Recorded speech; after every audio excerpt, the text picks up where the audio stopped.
Comme vous vous en souvenez, l'État islamique a déclaré qu'il allait s'infiltrer aux États-Unis et dans d'autres pays par le biais de l'immigration. Pourquoi alors ne pouvons-nous pas adopter une position rigide par rapport aux gens qui entrent dans notre pays? Le département américain de la justice a demandé à une cour d'appel fédérale de rétablir le décret controversé de Donald Trump interdisant temporairement l'accès au territoire américain pour les ressortissants de 7 pays musulmans. Pourtant, l'interdiction sera-t-elle levée?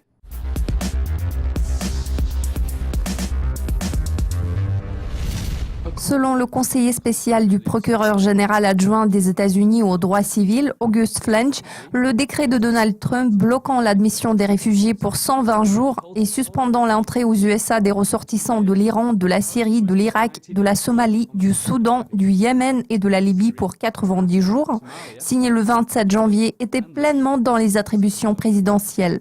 Monsieur Flench a déclaré « Cette décision a été tout à fait dans les pouvoirs du président, tel que délégué par le Congrès, tout en étant pleinement constitutionnel. » Un acte d'appel a été déposé devant la 9e Cour d'appel des États-Unis, basée à San Francisco, en réaction à la suspension de l'interdiction décrétée par le président Trump par un juge fédéral de l'État de Washington.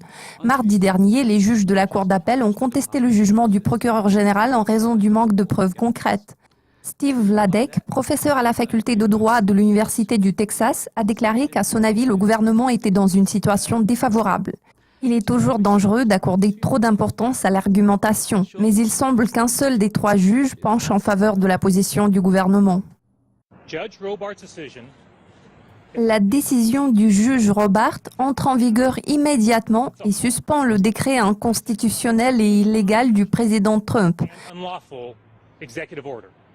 Après une suspension temporaire du décret anti-immigration par le juge fédéral James Robart, basé à Seattle, Donald Trump a écrit sur Twitter « Je n'arrive pas à croire qu'un juge puisse mettre notre pays dans un pareil danger. Si quelque chose arrive, tenez-le pour responsable, ainsi que le système judiciaire. Les gens affluent, c'est mal. » Lundi dernier, en commentant le processus d'appel, il a également lancé sur Twitter « La menace du terrorisme associé à l'islam radical est bien réelle. Regardez ce qui se passe en Europe et au Moyen-Orient. La justice doit agir vite. » Sans aucun doute, nous entendrons encore beaucoup parler de l'interdiction controversée de l'immigration pour les ressortissants de 7 pays à majorité musulmane décrétée par Donald Trump. Restez à l'affût de nos mises à jour régulières sur Dukascopy TV.